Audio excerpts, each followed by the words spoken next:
Bais, yeah. Yeah.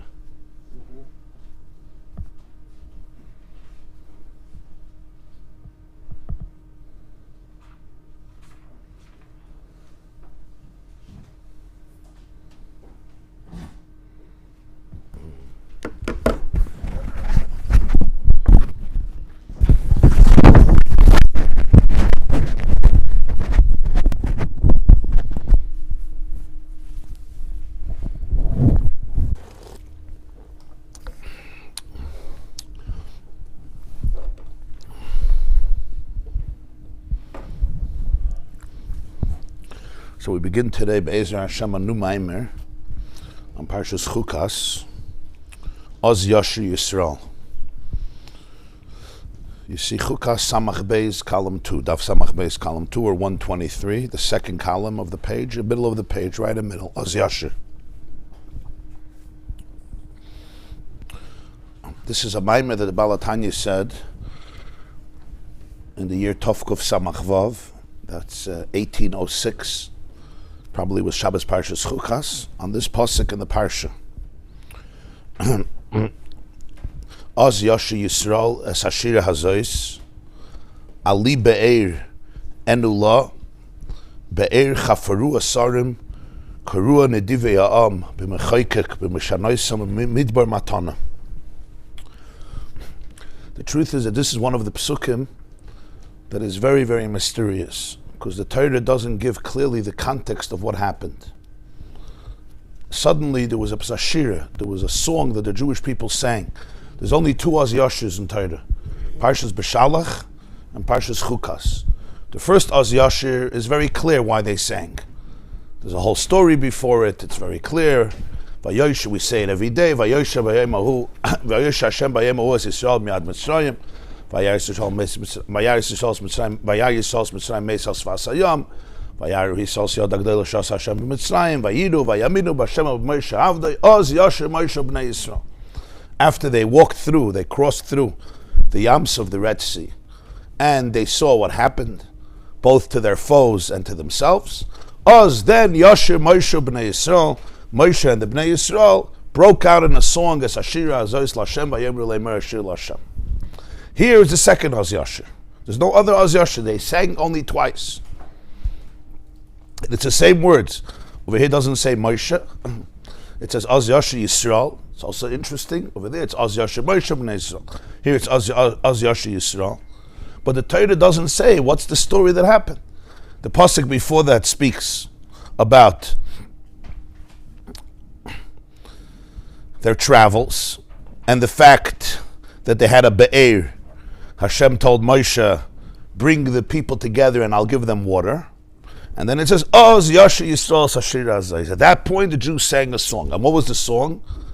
Ali Be'er Enula. Ali Be'er Enula means spring up, O well. Ali, from the word Aliyah. Be'er, well, come up. And Nula, sing to it. Sing to the well. And what was the song? Be'er Chafaru Asarim. This is a well which was dug by the Sarim, by the princes, by the leaders. From the word Sar. Sar is a minister, a leader, by the Sarim. Karua Nedivei Ha'am, the nobles of the people. The Nedivei Ha'am are the benevolent ones, the Nedivim, the noble ones of the people. They're the ones who excavated this well. B'mechaykek, b'meshanoisam, and here again, every word it's part of a shira, so it's very poetic, but you have to understand what it means. So literally, it means b'mechaykek. I think Rashi says, what does Rashi say with a stick? You have a chumash. Anybody has a chumash? Yeshikayach.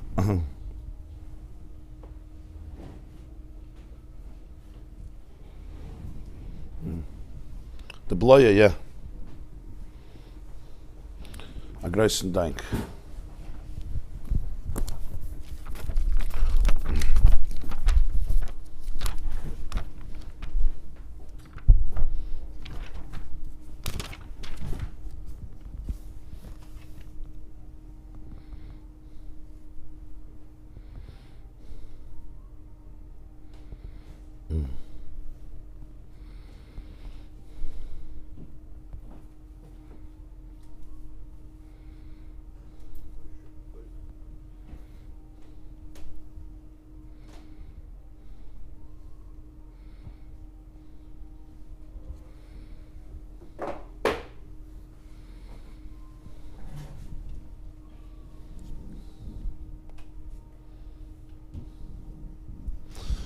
So Rashi doesn't even say anything. So when he say mechaykik from the word chayk, mechaykik is with the law. He translates it, Safari translates it with maces. B'mishanoisam, Rashi says with their own staffs, with their sticks.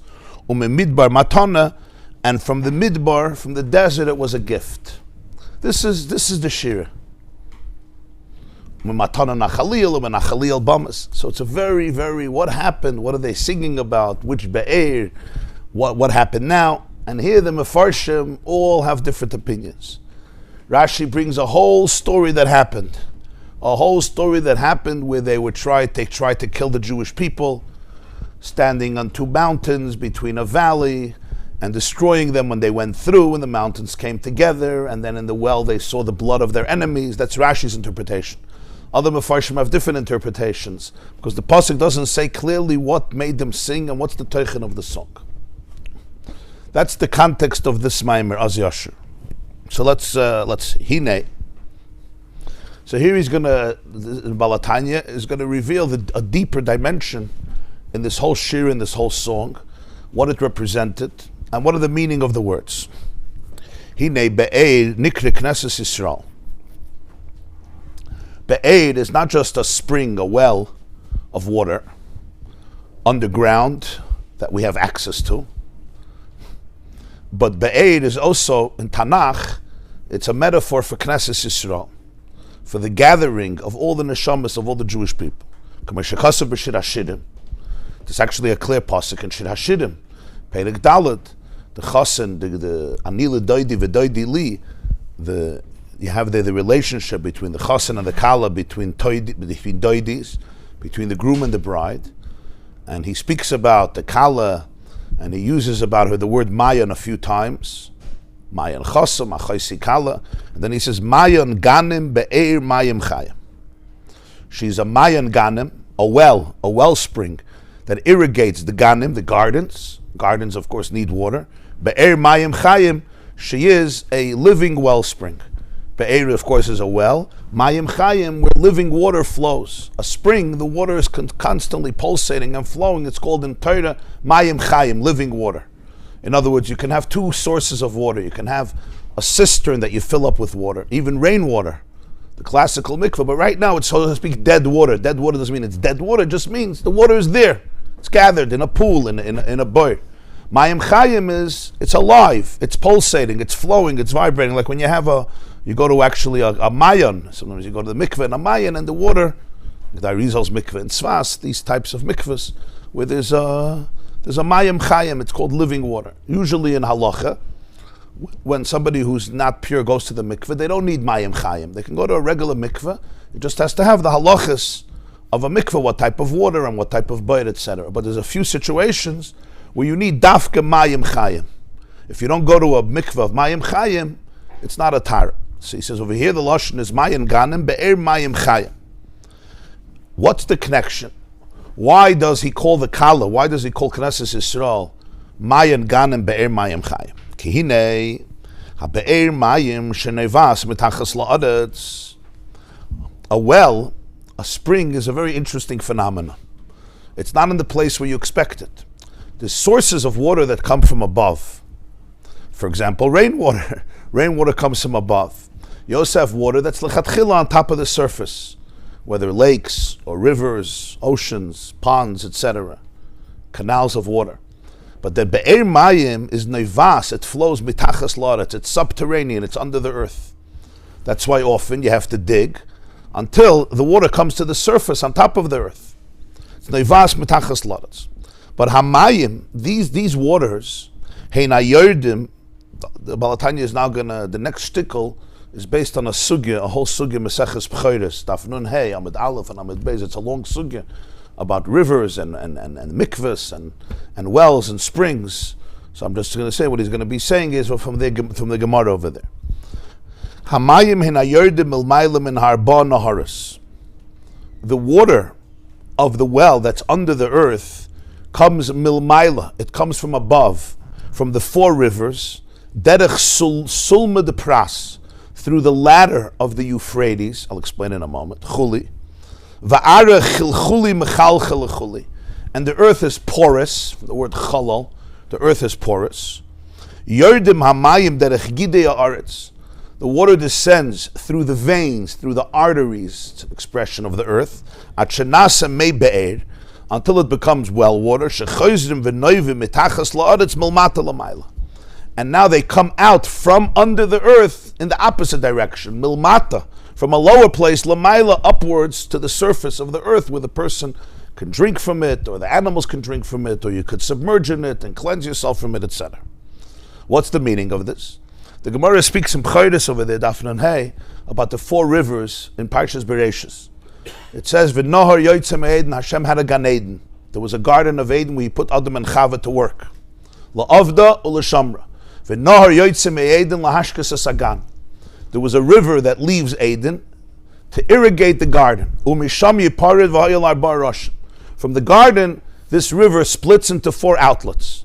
And he goes through the 4 rivers.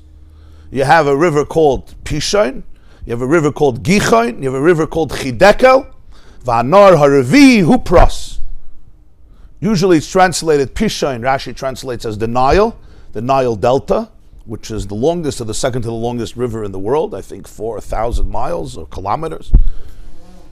It's like the distance from Warsaw to New York. The Nile River cuts through 11 countries, if I'm not mistaken. But it's most celebrated in Egypt. That's the Pisha. The Gichon is unclear, there's different interpretations what it is. And then you have the Chidekel, is the Tigris River in Iraq. And the 4th river is Pras. Pras is called the Euphrates. Euphrates is Pras. Vanar Araviyu Pras, that's in Iraq. Gichon is different translations. Gulf of Aqaba, Red Sea, Indian Ocean.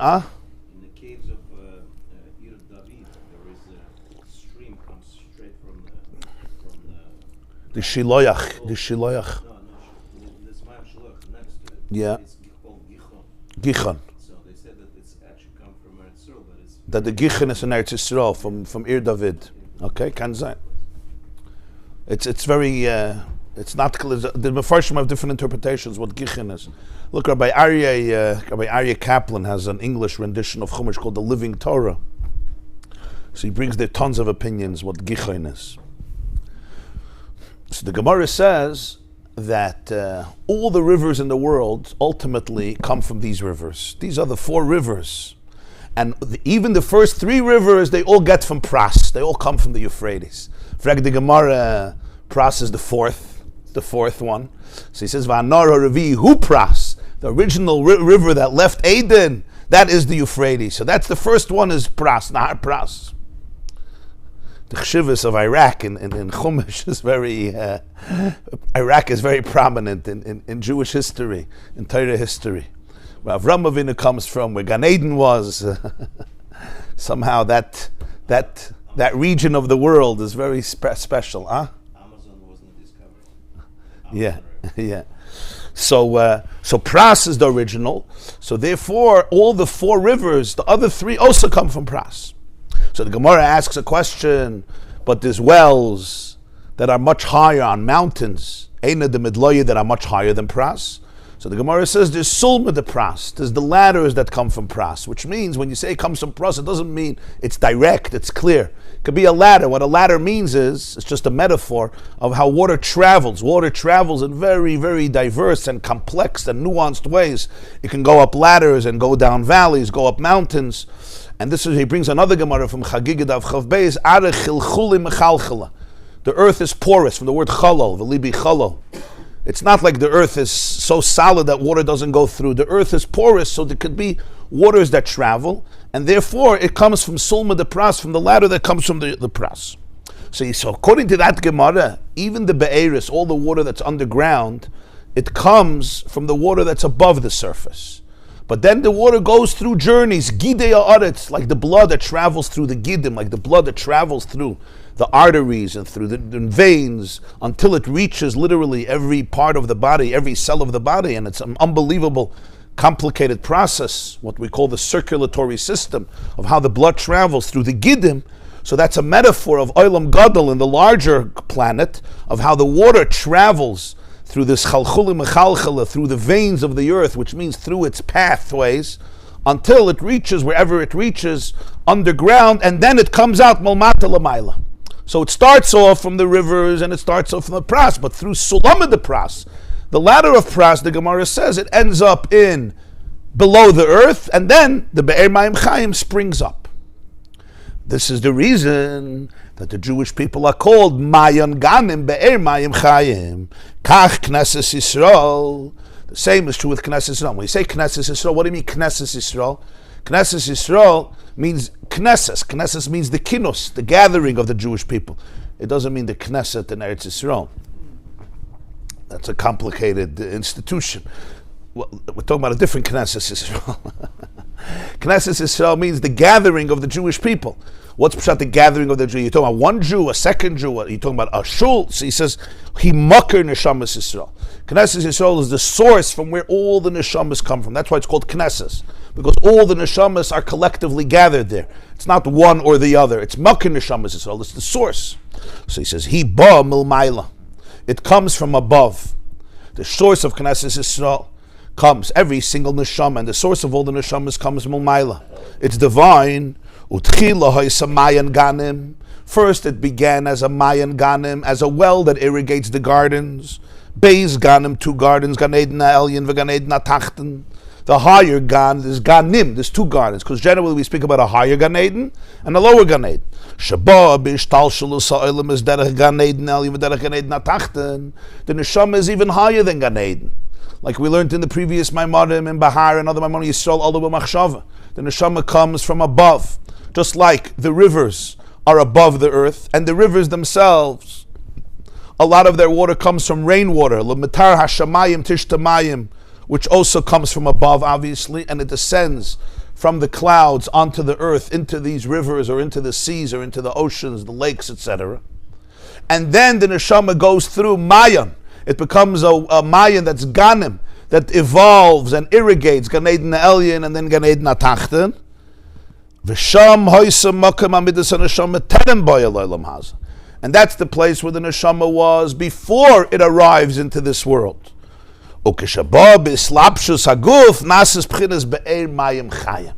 So why would the neshama go on this journey? It goes from the highest source down to Gan Eden Elyon and then Gan Eden Tachten, and that's where it is before it's born. Why would it come into the guf? He says one reason, for it to be able to become Mayim Chayim. Mayim Chayim is not rainwater. Mayim Chayim is not seawater. Mayim Chayim is the water, the spring water that comes from the Mayonos, under the earth. So he says over there it becomes a Be'er Mayim Chayim.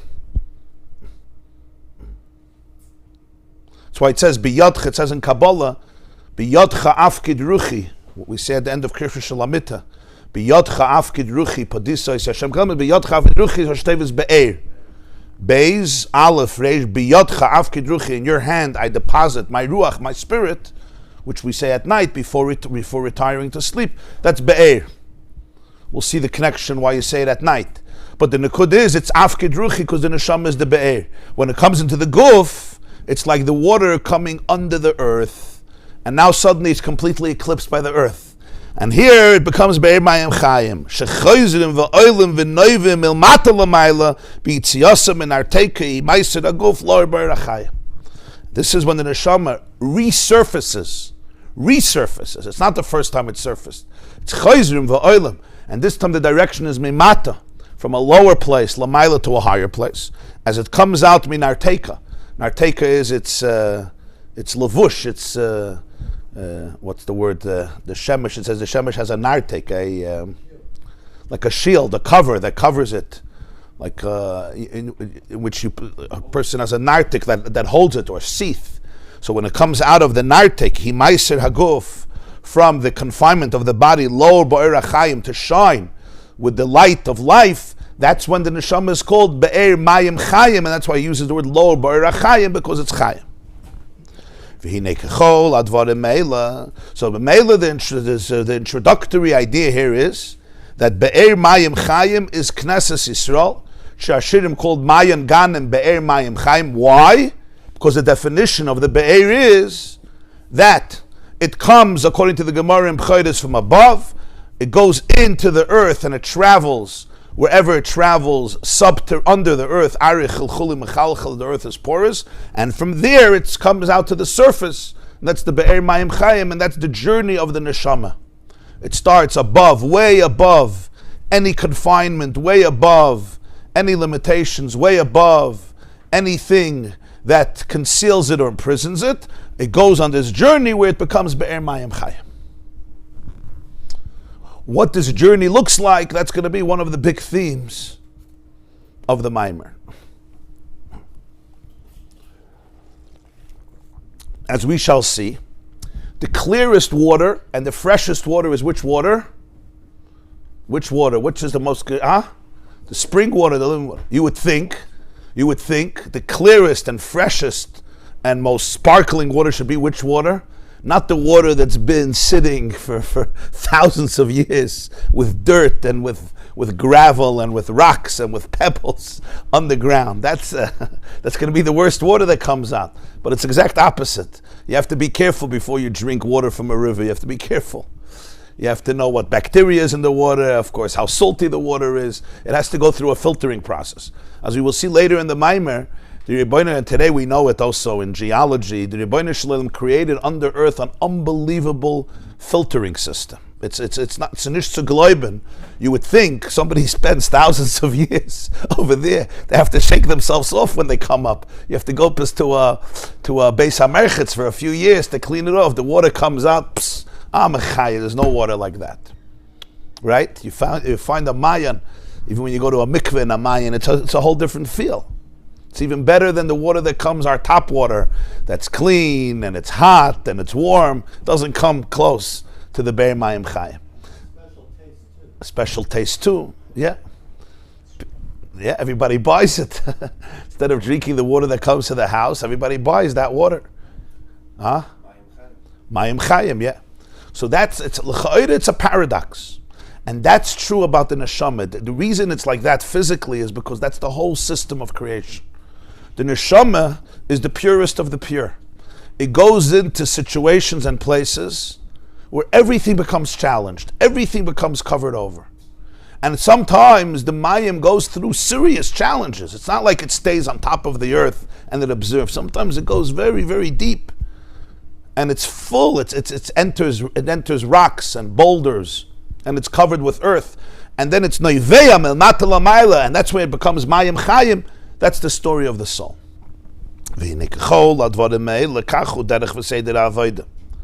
The whole system here is the seder avodah. It's the order of the avodah of the work of the life of a person. It says in Bereishis, Hashem took Adam and he placed him in Gan Eden, the Garden of Eden, la'avda, to work it, to toil it, u'lashamra, to protect it. Two things. So it says it's brought in Zoya, I think in Targum Yonis and Ben Uziel, la'avda b'mitzvahs essay, u'lashamra b'mitzvahs loises. When Adam was placed in Gan Eden, it wasn't time to sit back and watch the garden with a good view. There was right away la'avda. La'avda, it says b'mitzvahs essay, u'lashamra b'mitzvahs loises. That's what that's how Chazal interpret the pasuk. And we understand why. L'shamra is protection, passively. Nothing should destroy the garden. And la'avda is to cultivate the garden. It's two things that a garden needs. First of all, it needs shmirah. You don't want the deer coming in and eating up everything that you worked for. And you have to be careful from the weed and bacteria and the infections. That's l'shamra. La'avda is you have to push it, work the garden. You have to toil. It's an avodah. Farming is an avodah. Even though there was no bezeyas hapecha toicha lechem, with the sweat of your brow you should eat bread. That's only after he eats from the Eitz Hadas. So maybe it's not bezeyas hapecha with the sweat, but it's still la'avda l'shamra mitzvahs esser mitzvahs loises. Shaydei kiyum mitzvahs esser shmiras mitzvahs loises oived mesakenas hagan eden. Through the mitzvahs essay and the protection of mitzvahs loises, because mitzvahs loises, you don't do something, it's a protection. It's what you don't do. It's like a boundary. In a way, mitzvahs loises is passive. It's not that I do something. I don't do this. I don't do this. I don't do this. I don't do this. So what am I doing? I'm just protecting. I'm watching. It's like a fence. And then there's mitzvahs essay. Mitzvahs essay is you're actually doing. You're doing something. So he says through the kiyum of essay and the shmir of loises, oived the mesakenas hagan eden. Adam cultivates and repairs and makes better, improves Gan Eden. Va'avodas hagan hi lahashkoisa. What's the avodah you do in a garden? You're saying la'avda, work the garden. What do you do in a garden? The first thing you have to do is lahashkaisa. You have to bring it water. A garden without water will not survive and will not thrive. So the first thing is you need lahashkaisa. Kamashakasov v'nor yotzim yedin lahashkaisa sagat. That's how the Torah begins the whole story. That there was a nahar, a river that comes from Eden, to irrigate, to bring water to the garden, and that's where Adam was brought la'avda to do this avodah. And this work of irrigating the garden happens through Yisrael, through the neshama here.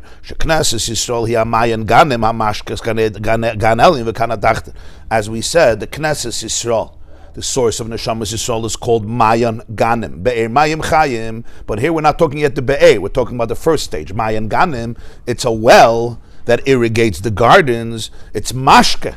It irrigates, setrinkt, it gives water to Gan Eden Elyon and Gan Eden Tacht. The explanation in this is just as a garden needs a mayan, a well, in order to irrigate it, in order to make all the fruits grow. You can't have the tzmichas haperis. None of the fruits can blossom, can grow without it. Because water has the ability to be matzmiach, to bring to the fore, to grow. Kol minei tainug, all of the delicacies, all of the fruits, and of course grain and vegetables, but all minei tainug, everything that is so pleasurable and delightful. You know, sometimes you eat candies from the store that are toxic, but then you eat, you eat a cherry, you eat a blueberry, you eat a grape, and you say, God's cotton candy.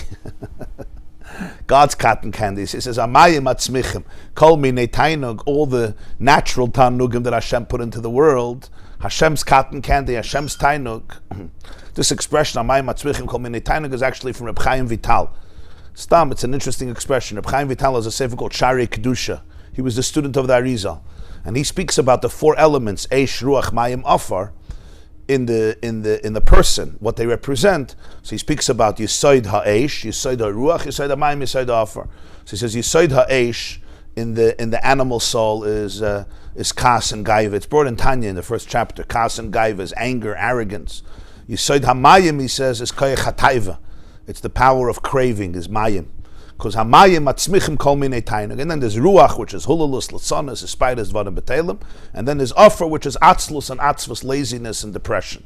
So over there, the Reb Chaim Vital used the expression mayim atzmichim kol minei tainug. Kach hine gan eden sarich liyas by b'chinas maya. So the truth is, just as it's in a physical garden, it's because it's in a spiritual garden. Like we always learn, the physical world is just a mirror of the spiritual world. So whatever exists in the physical world is simply a manifestation and a reflection of what's happening in the spiritual reality. That's why in real Judaism there's never a dissonance between the world of science, the world of physics, the world of biology, the world of geology, and Torah. On the contrary, it's all one. Einaid Mulvade, like it says in Zohar, Istakel Beiraisa Bara Alma. He looked into the Torah to create the world. How do you look into the Torah to create a world? You need a blueprint to create. A blueprint, you have to have the exact plans. The answer is you have the exact plans because the physical is simply a manifestation of the spiritual. You just have to have the language of metaphor. You just have to know when you say Gan, what Gan means. You have Gan the way it's in the physical garden, and you have Gan that's a spiritual garden. So whatever you have in the physical garden is because you have it in Gan Eden. What is it? Ki Gan Eden, Utainu, Gan Hashamas, Shenenim, Iziv HaShechina. Just like we said in a physical garden, Basi Legani Achosi Kala. You have all the tainug, you have all the pleasure. That's what a garden is. First of all, just looking at the garden, walking through the garden, right? Smelling the aroma in the garden, and then, of course, enjoying the fruits that grow in the garden. That's all an experience of tainug. Basi legani achosi kala. So he says, therefore, you have it also in Gan Eden. What is it? Tainug hanashamas, the delight of the soul. Shenenim iziv hashchina. They enjoy the radiance of the Shechina. Shabol iglal gilu yasagas hanefesh hamasegas beirin seif baruch hu. Very interesting expression, because the Shechina in Gan Eden is bol iklal gilu hasagas hanefesh. It reaches a place where it could be revealed and comprehended by the soul. You have the Shechina that won't be comprehended, so there won't be the tainug of it. But in Gan Eden, it's the way the Shechina comes into a state that it's manifested and it can be comprehended, it can be grasped by the soul that grasps the light of Ein Sof. And when the soul really grasps it, it experiences an ecstasy and a delight that is infinite. That delight, that ecstasy, he says, there has no similarity in other Tanugim. At Shamru, the Gemara says in Chagiga about Acher, Elisha ben Avuya, that Mutav de L'daine, it's good that he should go through all the cleansing that he needs, that he should be able to come to Gan Eden. Shafilu kol Yisuri Gehenim Kedayhula. All the pain that it has to go through to reach this place is worth it. Just like an example, somebody is stuck. Somebody has a lot of setbacks, or somebody has a lot of challenges emotionally, and they're stuck. They're really in a prison, and you know that to get rid of the toxicity, it's going to be painful. It's like an emotional surgery. Emotional surgery is not easy because to spit out all the stuff that I'm dealing with is painful. The question is it worth it or not? Is it worth it? Is it worth it to bring them to the place? The worst is you open up and you don't do anything. It's like you open up a body for surgery and you don't take out the cancer, you don't take out the infection. The doctor gets scared of the blood. But if you know what you're doing, you say it's kedai to go through this pain, that you should be able to have the menuchas hanefesh and the tainug of life. So that's in this world, but that's really the concept, he says. It's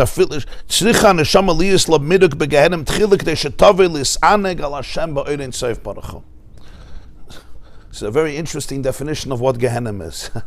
In order that the neshama should be able to experience pleasure, it sometimes needs to go through a process where the negativity or the toxicity or the trauma is removed and cleansed, so that the neshama should really be able to get back to itself. It should really be able to experience the tainug of Ein Sof Baruch Hu. So it's not pshat when you talk about Gehenna, it's some form of revenge, chas v'shalom, or vengeance, like you're going to go to Gehenna and you'll be burned forever. The hest, huh? You're going to be burned forever and you're going to be tortured because you started up with me and I'll show you who's boss. And in this world, maybe you'll get away with it. But over there, I'm going to torture you forever. Dante's furnace. And a person like you, the Gehenna is going to get hotter. We're going to put it up. We're going to put it up a notch. The nekuda is, that's what the Gemara says, mutav de l'daine. You're talking about a process. It's like, you could call it cosmic therapy or divine therapy. Sometimes, if I am really, really stuck, it may completely not even be my fault, but I have to go through that process of identifying who I am and who I'm not, and letting go of who I think I am in order to become who I really am it could be a very painful process. We all know that. Anybody who's done this work, right? It's a painful process, but it's also a beautiful process. And the reason it's a beautiful process is because it's not pain for the sake of pain, chas v'shalom. It's pain because you're letting go of things that were trying to protect you, but instead of protecting you, they really made you miserable. It was a coping mechanism. And letting go of that is a very, very intense process. And each one of us in our own way has that process. And that process, however, is the only thing that can allow you to have tainug. What's tainug? Tainug is real pleasure. It's not it's two types of pleasure in the world. There's pleasure that comes from distractions. I'm stressed, so I eat. So I have pleasure for 6 minutes. My cotton candy, or whatever cotton candy looks for you. This one has a pleasure, they go on to this, they do this. Those are called distractions. They're pleasurable for the moment, it's a distraction. There's pleasure in which you become one with yourself. Anybody knows what I'm talking about? It's hard to describe this because it's an experience. It's not so much words. It's a different type of tainug. It's not a tainug where you're running away. It's a tainug where you actually don't run from anything. You just experience the ultimate truth of who you are and the world is. And he says the ultimate tainug is that oneness with Ein Sof, which is infinite, which encompasses everything, including you, because you're also part of the Ein Sof. Yeah, sure. Well, I've heard Gehenna for the most biggest Chaim is there's definition of destruction, like the soul is destroyed. So how is that applied?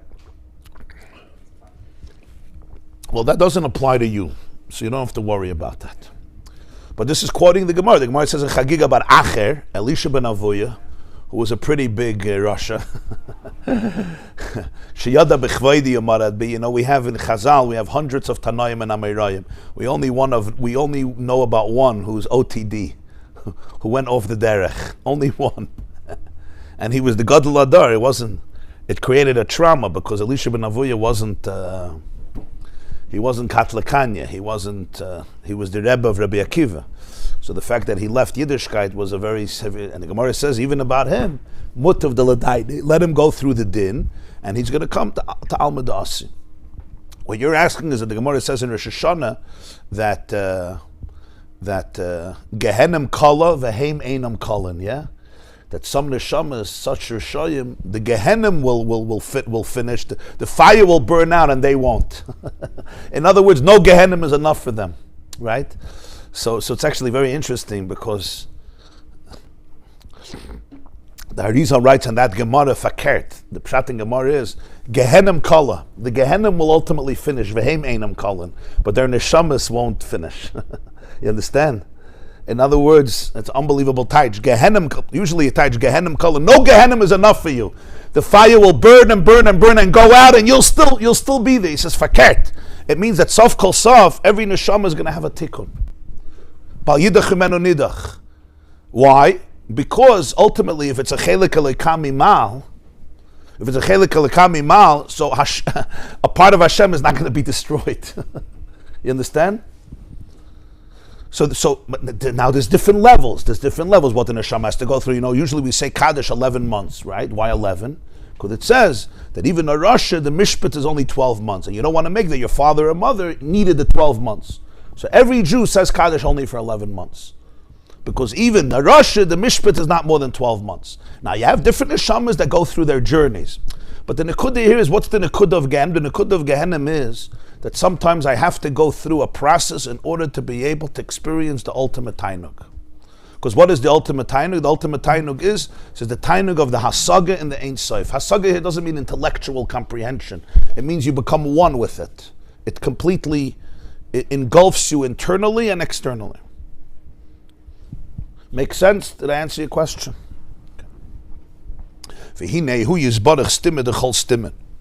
Hashem is called, it's an expression from Zohar, he's stimma de chol stimmen, which means the secret of all the secrets.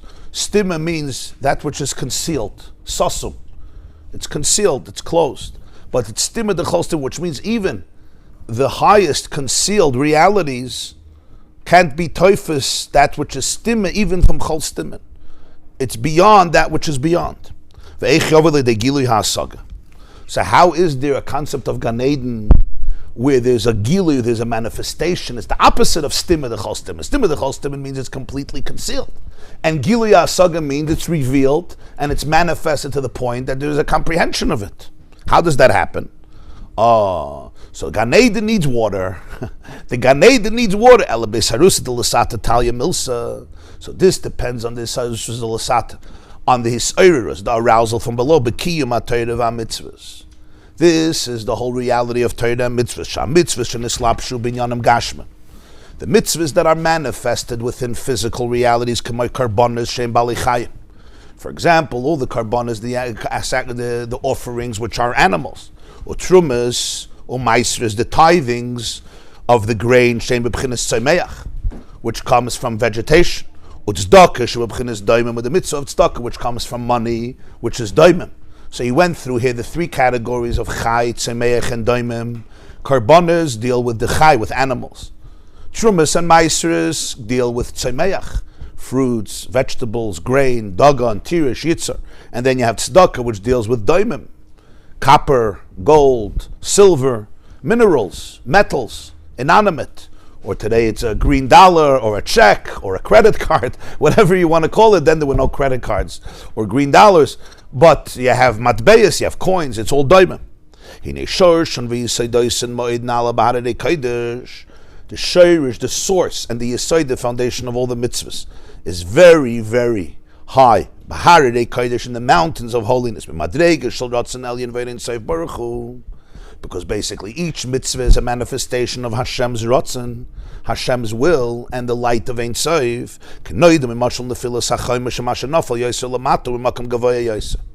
This is expressed in the metaphor of a fortress, of a wall that falls.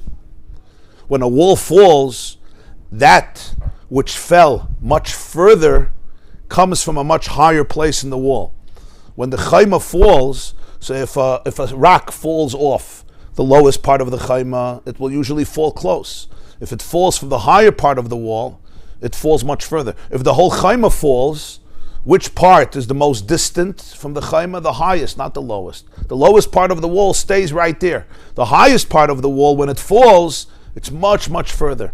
Or if it gets hurled away, if it gets thrown out, it gets much further. What is that a mashal? Sometimes when you see something that's very far, very low, it doesn't mean it's lower. It means it's higher.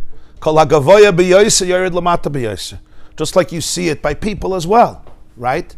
Sometimes when you have somebody who has very high energy, and this is very, very important, when somebody has very deep energy, very creative energy, very sensitive energy, very lofty energy, when they fall much, much further than anybody else. Fakert, if you didn't have such deep energy, if it gets squandered, okay, it fell, but it's not the same nefillah. So when you look at this soul, you say, oh, look how low they are. The Alter Rebbe says, no, look how high they are. Look how high they are. And they couldn't have fallen so low if they're not Gavaya. And that's the essence, that's where all healing begins. All healing begins in that understanding. If you weren't so Gavaya, and you know, we see it. You see this constantly. When somebody falls very low, it's only because there's something very Gavaya, very high. And when that gets distorted, you know, when nuclear energy, Chernobyl, right? The story in Chernobyl, Ukraine. When nuclear energy is not controlled, when it falls, so to speak, I'm using the word falls, it's the damage is a different level of damage. Why is it a different level of damage? It's because it's Gavaya b'Yosher, because it's so intense, because it's so powerful.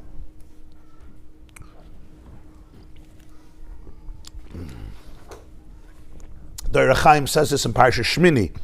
He says in the Merkava of Yecheskel, the lion is on the right side and the ox is on the left side. Pnei Aryeh el Hayamin, Pnei Sher el Asmoel. So it should have been that down here the lion should be kosher, because it actually comes from Tzad Yamin, which is Chesed, which is higher than Gvura. The answer is, it's true, but it went through a nefillah. Kol HaGavaya b'Yosher, the Aryeh, the lion, is higher in Kedusha, in the source. But the way it comes down, it's Neufel Amata B'Yosher. You see that the power of a lion, you can't compare it to an ox. An ox is also powerful, but you can't compare it to a lion. Lion is the king of the jungle. The Gemara says, Melech Shebachayis. Why? Because it went through a nefillah, went through a process from the Ruchni to the Gashmi. And in that sense, what you see in the lion is a lot of power. You don't want to start up with a lion. Very, very ferocious. But the way it's translated is in a completely different format. And the point is, it's not a kosher animal. The shayr, on the other hand, he says, the shayr, it's a more gradual transition. It's not so remote from its source because it wasn't so gavaya. And therefore, it's a kosher animal, even down here, the Chaim explains. So he says, something that's very, very gavaya, when it comes down, it could go much further, much more distant. I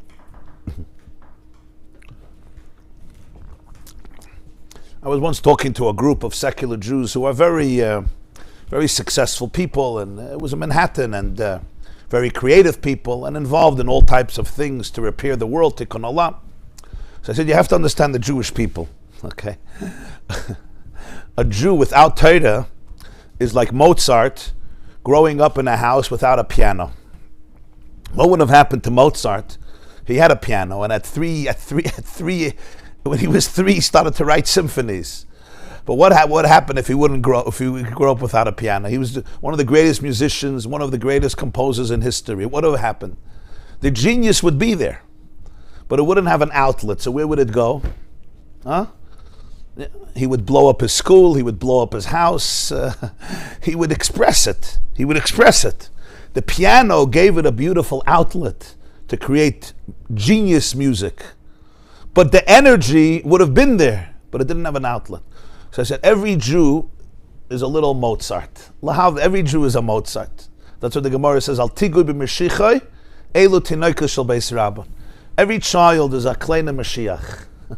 Every child is a little Mashiach. That's the fact. Tinoika shel Beis Rabba. If you don't have a piano, the genius comes out. Yeah. You take a person like Karl Marx, he was a genius. You take a person like Trotsky, these were Bali Kishreinas. You take a person like Freud, these were big Bali Kishran. Big Bali Kishran. The question is, what piano do you have? Without Torah, very often the genius and the creativity could come out in so many different ways. Sometimes very destructive ways. Very destructive ways. But you'll see at the forefront of every major revolution, you'll see some Jewish creativity there. You'll see some Jewish talent there. At the forefront of every new movement to destroy another value, you'll always have Jews on the top. Why is it? It's not because they're insensitive, it's because they're sensitive. If you're on top of the wall, when you fall, it's going to be very far. And the same is true with people. Fakert, the reason that the soul sometimes is so destroyed is because it's so deep. And therefore, when you play with it, it doesn't just, okay, we'll do something else.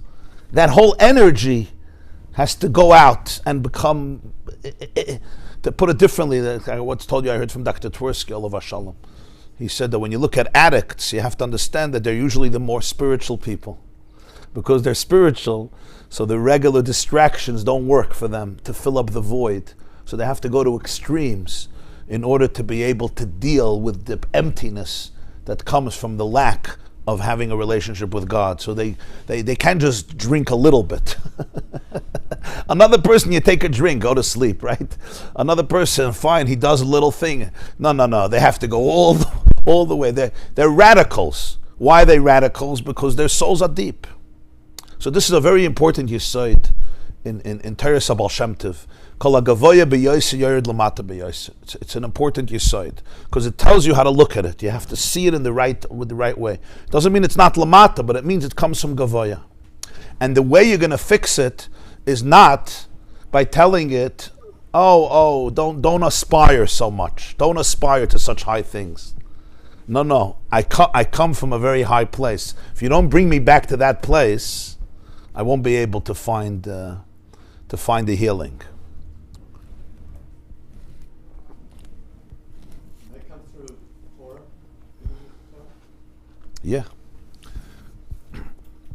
Yeah, obviously you have to be able to learn Torah in a way that it could become Mozart's piano.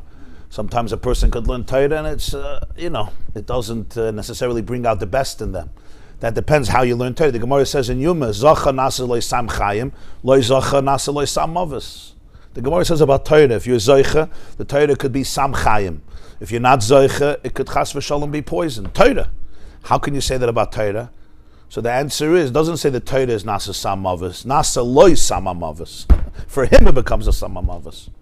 Sometimes a person could use Torah, right, to rationalize and justify foolish things.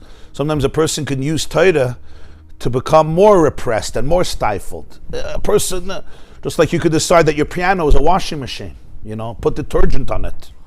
Some people use their pianos for hangers, right? Like their treadmills. You put clothes on it, you put jackets on it. So lav daf gets used that way. But the nekuda of Torah is that it allows the neshama to flex its muscles. So it says that's the whole understanding of mitzvahs. When you look at a mitzvah, you're talking about a mitzvah that's l'chayda very technical, it's very practical. But he says really it's coming from Ein Sof. It comes down in such a physical, tangible way. The tzedakah that I'm giving with the coin, the tzedakah that I'm giving with my credit card or with my dollar bill, it doesn't seem very significant. But he says, be'etzem, it's coming from Ein Sof. No, it's tchilasan b'seifan daik. It says in Sefer Yetzirah, that's the most ancient work of Kabbalah. The seifan, the end is etched, na'utz, b'tchilasan in the beginning. Daike, dafka. Not Not oso, daika. No, it's tchilasan b'soifim b'tchilasan. The tchila, the beginning, comes out in the end. We say in the Chadoidi, ki soif maisa b'machshava tchila. The end of the maisa originates in the first thought. V'heinei na mamshechim chiyuz v'erin seif baruch uliyuz begiluyah saga v'tainag an hashamas b'gan eden elyon b'elam abriya b'gan eden atachton sh'b'elam asiyah. Therefore, what's the water that irrigates the garden? So the Torah and mitzvahs, which l'cha'oida would seem like they're just very tangible and technical, but they are the ones that generate the flow and the light of Ein Sof, that it should be manifested, it should be revealed in Gan Eden, so that it could be the Gilui HaSaga. It could be revealed in a way that you could comprehend it, and the neshama can experience the pleasure in the higher Gan Eden, which is Olam Abriya, and the lower Gan Eden, which is Olam Asiyah. Because when you speak about Gan Eden is not a different place. Gan Eden is a different dimension. The Rambam says in Hilchas Tshuva that it's called Olam Haba, not because it's in the future, but because sometimes it takes a person to die in order to experience it. The Rambam says Olam Haba doesn't mean it's a future world, it's going to be here in 1,000 years or in 100 years. Olam Haba means it's a future in the sense that the person may need to go through a process in order to be able to experience it. But Gan Eden is a dimension of life. It's a dimension of life. Rabbeinu Menachem Azar Fanu, as I say, Fasodim Amodas. So he writes that every person has the Avir Gan Eden that's around them. Every person has the atmosphere of Gan Eden that's around them. Or he says, the Avir Gehenim that's around them. In other words, Gan Eden or Gehenim is not something that's some metaphysical, transcendent thing you're going to be taken on a train or on a plane or on a spaceship somewhere to go to this particular place. Gan Eden is a dimension of life, right? He says Gan Eden Atachton is an Olam Asiyah. Adam Harishon was put into Gan Eden, but he was a physical person. But his consciousness was one that can experience the world as Gan Eden. Where was Gan Eden? It was a physical world. Gan Eden Atachton is an Olam Asiyah. Gan Eden is an Olam Abriya. That's a different dimension of reality. It's just a dimension where the neshama can experience that tainug. What's Gehenim? Gehenim is the journey, the process to be able to open yourself up to that. So what makes Gan Eden Gan Eden? He says you need the water. What gives it the water to be able, everything, all the time, without water, there's not going to be any tainug in the garden. It's going to be a dead garden. So he says the Torah and mitzvahs makes the Gan Eden. It's the water, it's the flow, the mayan, that's ganim, that makes the water, the flow, that's matzmiach kol minei tainug, that the Ein Sof could be manifested in a way that there could be the tainug on neshamas. Val derech ze sharkol mitzvahs Hashem, all the mitzvahs, shem machshav dibur ma'aser shel adam. It's either thought or speech or action. Machshav is kavanas ha-mitzvahs. Machshav is always the kavanah of the mitzvah, the consciousness of a mitzvah. Dibur is Talmud Torah, krishva b'chsamazim kayetzeba. Then you have the mitzvahs that are verbal, learning Torah, Krishma, benching, or Maisa mitzvahs, Maisa Shabbat Mamash. And then you have Maisa, the actual mitzvahs that you do physically, with your hands, with your feet, with your body. Heinen b'chinas Briya Yitzir Asiyah. It represents three worlds: Briya, Yitzir Asiyah. Machshava is Briya, Dibur is Yitzira, and Maisa is Asiyah. Shebehen val yodanim shechiyaz v'erin seif baruch hu me'helem el hagilui. So the mitzvahs, which are in thought, speech, and action, which represent these three worlds, what do? The kavanah of the mitzvah creates the Gan Eden of Briya. The dibur of the mitzvah creates the Gan Eden of Yitzira.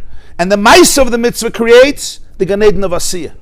In other words, each dimension of the mitzvah brings, which the mitzvah, even though it may be very tangible, but it's rooted in the highest Ein Sof, so that mitzvah creates the flow of the water that makes Gan Eden spring up. What does it mean to make Gan Eden spring up? It creates the entire identity of Gan Eden, all the tainug of Gan Eden, because it's mamshech, it accesses the Ein Sof from a state of concealment, stimu dechol stimin, into a state of gili, of revelation, which is Gan Eden, nenin miziva shchina, the range of the Shchina. It creates it in a way with this Gan Eden of Briya, the Gan Eden of Yitzir, the Gan Eden of Asiyah, through the mitzvahs. And that's why the Jew down here becomes the Mayan Ganim, the well that irrigates the Ganim, the Gan Eden Elyon and the Gan Eden Atachton through the Torah and the mitzvahs. Okay, Be'ezer Hashem will continue tomorrow, 7:45. Everybody have a wonderful day.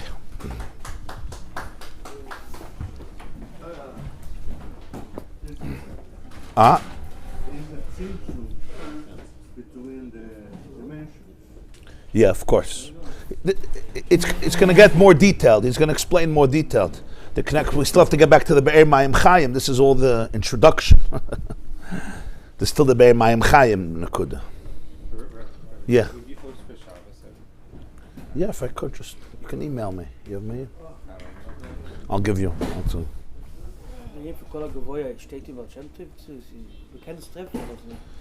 Ja, ich meine, in der Alter Rebbe, mein Mann steht das als Sachmal. Kol ha-gavoya beyoyse, yored lamata beyoyse.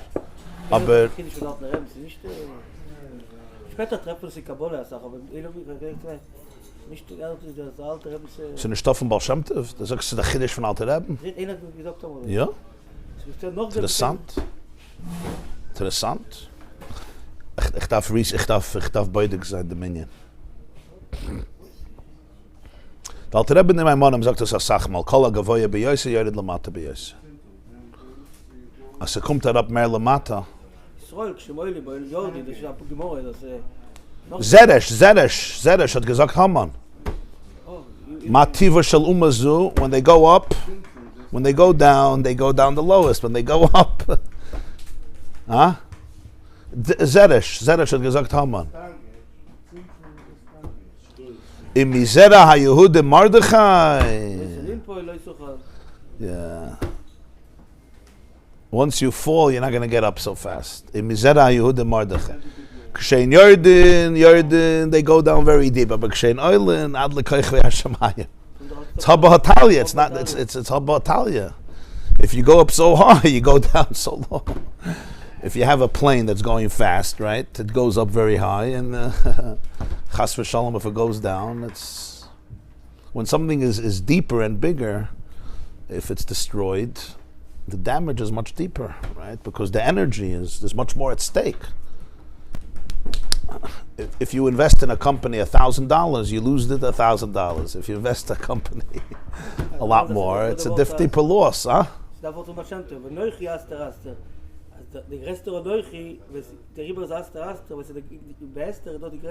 Yeah. Selbe Nekuda. I'll have there in the tefillah. We fall in order to... That too. From the fall you get up. Hashem doesn't want us to fall probably, no? I mean, we need to go through falling, but in the faulty county. Yeah. Im nafalti kamti, yeah. Yeah. You did the tzarech aliyah, yeah. So when you fall, you know it's just it's painful, but It's a hachana. it's time Every to get up. nefillah is a preparation for the aliyah, yeah. Yeah. Welcome back. I'm in Haas. I'm in camp. Oh, so what are you doing here? It's my day off, so Oh. I have 1 day a week. So. Oh, okay. Wow. But basically, so you said one thing that the whole point, the best possible feeling is when you feel one within yourself. But the problem is it doesn't last. Like there are moments where you That's have true. such clarity, where it's just you have this feeling that's just That's true. you see life with one, but then Yeah, when you become completely one, when you're one with Ein Sof, that's what means you're one. You're one with infinity because that's who you are. and you feel it. You feel it, It yeah. goes away the next day. Yeah. It lasts about like it, Yeah. it wears off. It's like Shabbos. It like wears off. Yeah. So what you do? Yeah. You're asking a good question. That's going to be this mimer. You're asking the ultimate question, yeah. And also, Well, you're from the lucky ones. You even know that there's such a feeling. You even know that there's such an experience. yes, but I didn't know until you said it. Like I didn't know what it was until. Right. Your bones felt that it existed, but here you have language for it, right? You never had language for it. Yeah. Language, yeah. Yeah. When there's no language, so sometimes we don't have the experience. In other words, because we may have it, but it becomes like We have an experience, we just don't know what. we don't know what it is, yeah. Can't name it. You can't name it yet. That's why Adam had to name everything. He named it so it could become a reality. So you said that the whole journey is the journey. The journey of the neshama is to become be'er mayim chayim. Can't be mayim chayim without it. You could be a good mikveh, but not mayim chayim. The beginning of this week's parsha, v'nosnu alav mayim chayim el keli. For Para Aduma, you needed Mayim Chaim. You couldn't just take rainwater. You had to have Mayim Chaim, spring water, with the ashes. A Zav needs Mayim Chaim. There's a few tumas that you need Mayim Chaim. Most not. A regular person who's tummy, you go to a mikveh, a kosher mikveh. You need a kosher mikveh. But not Mayim Chaim. You can have Mayim She'uvim, but you don't need Mayim Chaim. Mayim Chaim is unique. I think Shlomo HaMelech was inaugurated by Gichon, because Gichon actually, Mayim Chaim, it springs. Gichon, it springs. Such a powerful force. I went there. You mean in Yerushalayim, Gichon in Yerushalayim. It's just unbelievable. It's a little hole in the ground, and the water springs. It springs up. Inside, and it pushes you out. Yeah. What is it called in Arabic? I think I was there at the Gichon, yeah. I don't know what it's called. They have a name, yeah. I don't know what it is, but I feel like I don't know. Like when I first started to try to get to that point, the point that feels try to just understand everything. It was much like I always look in the past and I always see that like I was better. Like, my life just wasn't. I was so my videos were perfect. Everything was perfect. And I was in such a good state.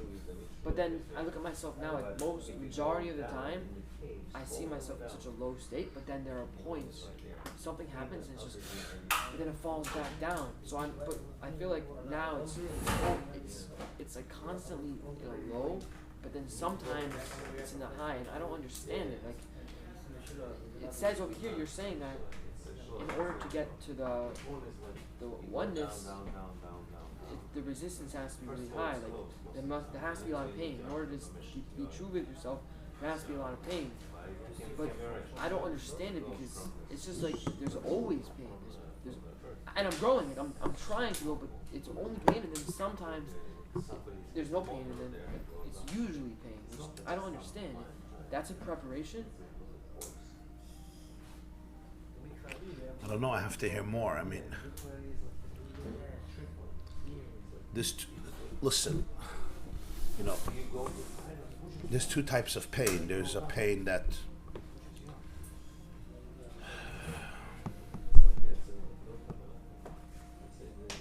sometimes we can do a lot of things to help us get rid of pain. There's no mitzvah chas v'shalom to be in pain, right? Sometimes a person is involved or doing certain things that are just causing them pain, and it's unnecessary. We can get out of it. Sometimes it's much more complex. The pain is part of the journey. You know what I mean? If somebody's lifting weights, they want to build muscle, it's going to cause pain. So you say, I want to build muscle without pain. Over there, the pain is part of the growth process. So that's necessary pain. It's essential pain. But sometimes we get involved in things that we think we have to, and it's causing us unnecessary pain. Negativity. Yeah. And then we want to ask ourselves, what can I do? What can I change? If a person is involved in some relationship that's toxic and destructive, they don't have to. They can create boundaries. You don't say, the pain is good. Not necessarily good. If I'm in a relationship with somebody who's driving me crazy, right? You're 18 years old, yeah? Somebody's just driving you crazy. You have to have boundaries. There's no mitzvah to go into Gehenna and say, Gehenna is good. Get out of Gehenna. You understand? If I'm trying to learn something and it's hard, it's painful, right? That's necessary. You want to grow, you're climbing a mountain. Yeah, it's going to be hard. You're going to exert yourself, you're going to be out of breath, you're going to be tired. But that's what it takes to climb a mountain. That's good, that's powerful, it's good. Doesn't mean it's comfortable, but it's really comfortable because it's bringing you to where you want to be. But then there's a pain that is, I'm just confused, and I'm allowing toxicity to overwhelm me. What is that? That's complete. I know the difference, but what is that?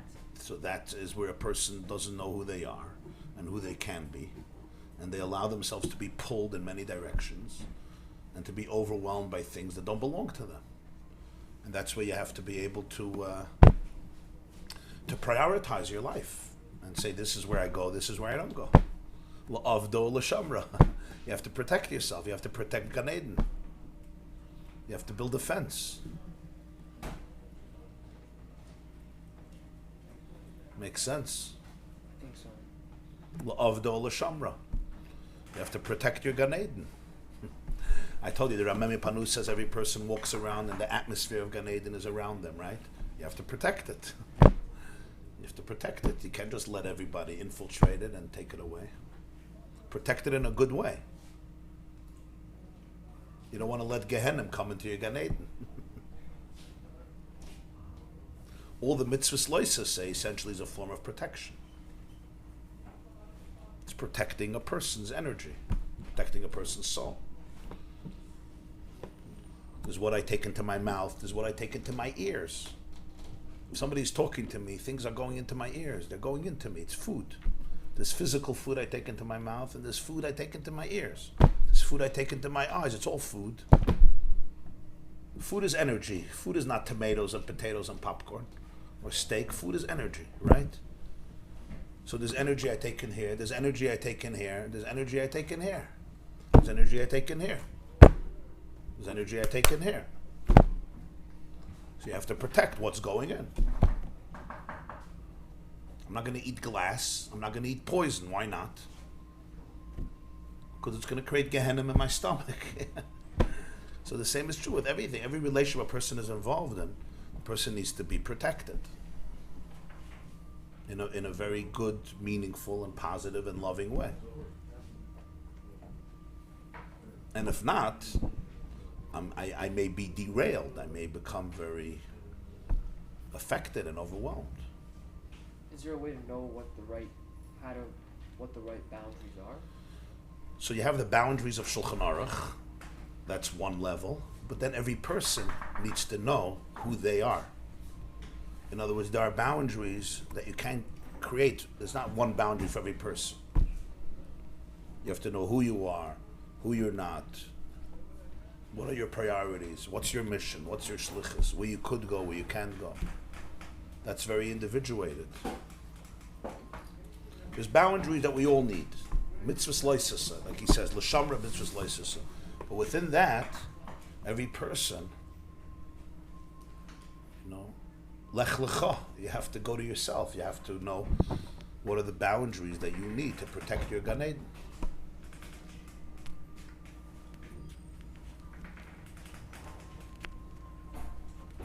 Makes sense. Yeah.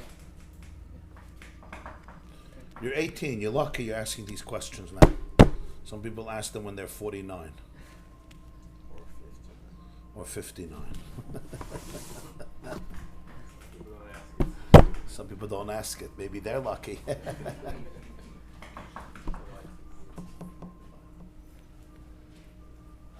You've been Shmeina Esrei. It says in Pirkei Avos, ben Shmeina Esrei l'chuppah. Right? So Tosfos says in Kiddushin, why is Kiddushin called Kiddushin? Because Asra la'kula alma kehektish. When a person gets married, so the woman becomes Asra to the whole world like hektish. Like something from the Beis Hamikdash. It's Asra la'kula alma. So that's a boundary. A husband, right? In marriage, there's boundaries. What's boundaries? Boundaries is, what's the Isser of Yichud? The Isser of Yichud, what's Yichud? Yichud is boundaries. If I go into a private room with somebody, I lock the door. I close the door. You have to know. Did you just cross a boundary? If you crossed a boundary, you have to be careful because and the same is true in many other aspects of life.